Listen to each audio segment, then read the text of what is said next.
Hello friends, welcome to promo breakdown channel. Colours TV के one of the most popular serial Udaariyaan के आज रात के एपिसोड में आप सभी को अब यही दिखाया जाएगा कि अब जो महर है वो तो घर से गायब हो चुकी है। घर वालों को हो रही होगी महर की बहुत ज़्यादा टेंशन। और अब जैसी ही हान्या और घर वालों को ये बात पता चलती है कि फैक्ट्री में आग लग चुकी है, तो अब ये सभी लोग पहुंचने वाले हैं फैक्ट्री में। और अब एपिसोड में ये भी दिखाया जाएगा जितने भी लोग फैक्ट्री में फंसे होंगे, सरब तो अब कहीं ना कहीं उन सब की मदद कर रहा होगा।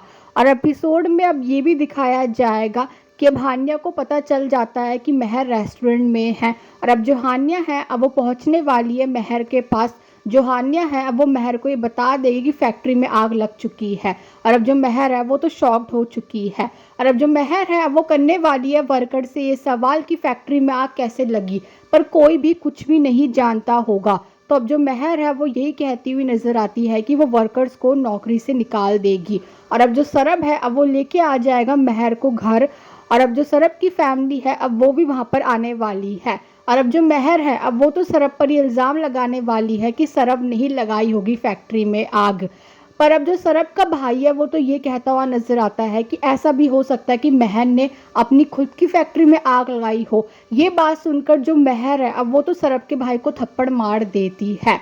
और अब जो सरब की माँ है अब वो भी महर पर बहुत गुस्सा करने वाली है। और सरब भी महर पर बहुत गुस्सा कर रहा होगा।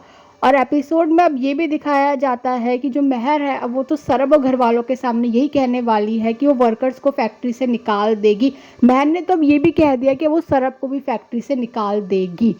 और अब जैसे ही महर अपने कमरे की तरफ चली जाती है तो अब जो सरब है अब वो तो यही कहता हुआ नजर आता है कि महर अभी गुस्से में है, मैं खुद उनके पास जाकर बात कर लूँगा। और अब एपिसोड में ये भी दिखाया जाएगा कि अब कोई महर के कमरे में आने वाला है। उस पर्सन ने बिल्कुल सरब जैसे कपड़े पहन रखे होते हैं। और अब वो जो पर्सन है अब वो कहीं ना कहीं महर की आंखों में मिट्टी भी फेंकने वाला है। और अब वो पर्सन अब कहीं ना कहीं महर से फाइन लेने की कोशिश कर रहा होगा। और अब वो जो पर्सन है अब वो कहीं ना कहीं महर का जो सिर है उसे दीवार में बहुत पीटने वाला है। और अब महर के सिर से तो बहुत ज़्यादा खून निकल रहा होगा। और अब जो घर वाले हैं अब वो तो शॉक्ड हो चुके हैं महर की ऐसी हालत देखकर। और अब जो महर है वो तो घर वालों के सामने यही कहने वाली है कि मेरी ऐसी हालत सरब ने की है। और अब जो महर है वो बेहोश हो जाती है। Thanks for watching.